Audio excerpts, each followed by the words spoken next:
Welcome back to A to Z here on Locked On Sports Atlanta, free on YouTube and wherever you get your podcast. Search Locked On Sports Atlanta. Wrapping things up here on this Monday. Great to be back in the saddle with you guys here for another full week. Going to be a lot to get to here as Falcons OTAs.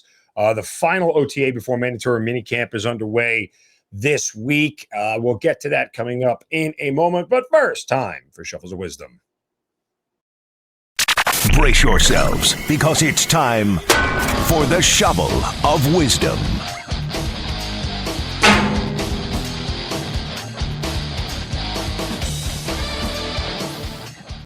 Yeah, you know how we do it every day. We like to whack somebody upside the head with a shovel just because it's fun and people are dumb. You can do so as well. Hit me up on Twitter at Mark Zinno, MarkZinno, and use the hashtag Shovel of Wisdom. And today my shovel goes to some random maniac in a California Starbucks. If you follow me on Twitter, you might have seen that I retweeted this video over the weekend. And, well, someone who tweets at Desert Life 88 said, "We seriously have a mental health crisis in this country." And the video you're about to hear, and if you go to my Twitter account at Mark Zinno, you'll see it on my feed, is a woman in a Starbucks who is just maniacally yelling at Starbucks employees. I'm going to let you listen to about 15, 20 seconds of it. I can't understand what exactly she's yelling about, but, well, you can try and decide for yourself. Training program that the city pays. It is not illegal to yell here. Excuse me, ma'am. You are helped when you are visiting the city. Would you please ask your family to correct it? You have been fired and sued several times. I will not leave your bullshit. I mean, you have been asked very loudly about your family's contracts. You do not live off this salary. Goodbye, with the understanding I ask quietly.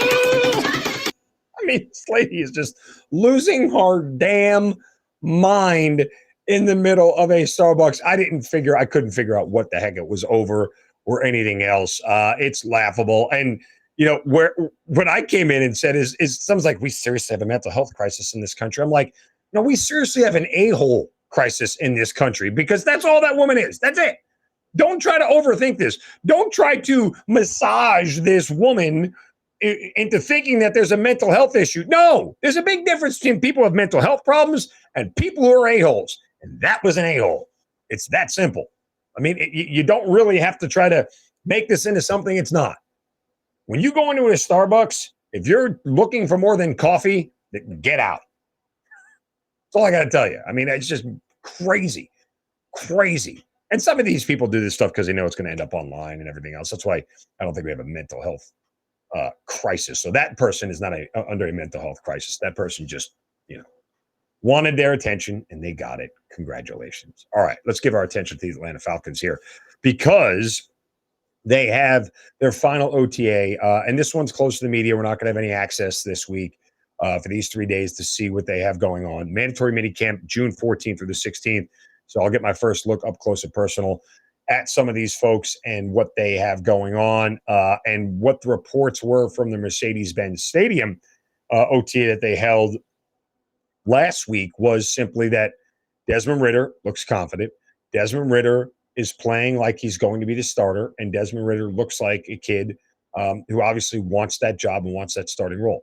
Those are all good things. But remember, Brian Billick told me this once when I was covering the Ravens, and I'll never forget it. He said, don't fall in love with a guy in shorts. This isn't real football. This isn't, anything other than getting more mental reps accompanied by physical exertion, right? It's just understanding the basics and finding out that coaches know that you can understand concepts and what to do and how to react.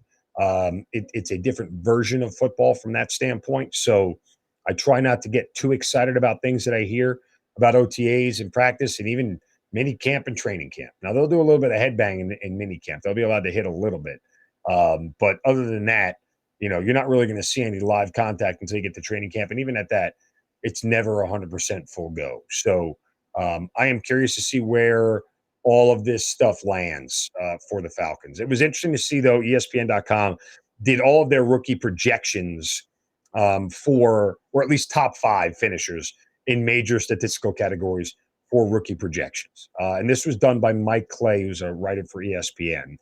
And he actually did, when it came to passing yards and touchdowns, he forecasted Kenny Pickett at the top with 2,300 yards and 12 touchdowns. Matt Corral next, 1,931 yards, 9 touchdowns. And Desmond Ridder third with 1,791 yards, 10 touchdowns. And then Malik Willis and Sam Howell seeing next to 0 time. Now, again, because obviously Ryan Tannehill is the supplant, or is the big starter there, and in Washington it's Carson Wentz, so neither one of those guys is expected to see the field barring a major injury. So I get it. I think more of Atlanta, Carolina, and Pittsburgh are situations where those 3 quarterbacks were drafted to get some playing time this year, or at least find out what you got in them. And then you go to rushing yards for the year. They have forecasted Breece Hall, the Jets, with over 1,000 yards. Damian Pierce of the Texans, just under 600. Kenneth Walker. You went to Ken now? Kenneth Walker to the Seattle Seahawks, 551. Isaiah Spiller for the Chargers, 533. And Tyler Algier for 421 yards this year. I got to tell you, if he only has 421 yards rushing, I'm not good. That's surprising to me. 600, 700 should be more where I think he is. Like, that to me seems more of what I would expect out of an Arthur Smith offense. I don't know if he can get to 1,000. Remember, 1,000 yards is only 66 yards per game. It's not this incredibly high number. It's difficult. I'm not saying it isn't, but it's not like a number that is, impossible to reach just based off of a requisite carry share. If you get 350 carries, you only need to go like 3.4 yards to get to, 1,000-yard season. It's not anything that's, all that impressive. And then finally, I'll give you one more here on receiving yards, because he has Drake London at the top. Oops, sorry. He has Drake London at the top as I hit my microphone here with 967 receiving yards. That sounds about that. If he's there and Kyle Pitts is at 1,200, I think you're good. Right? And that kind of would add up to Kyle Pitts at 1,200 and Drake London at 900, and that gets you to around 2,100 yards in that range. And they projected Ridder with just under 1,800 yards, so we're in that range, right? There's a couple of games there for Mariota, and that's that.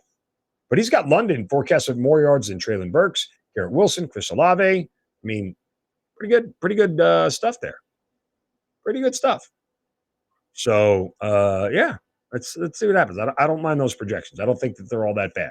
I really, really don't. I think if they get to those projections, you have to feel pretty good about where the Falcons are.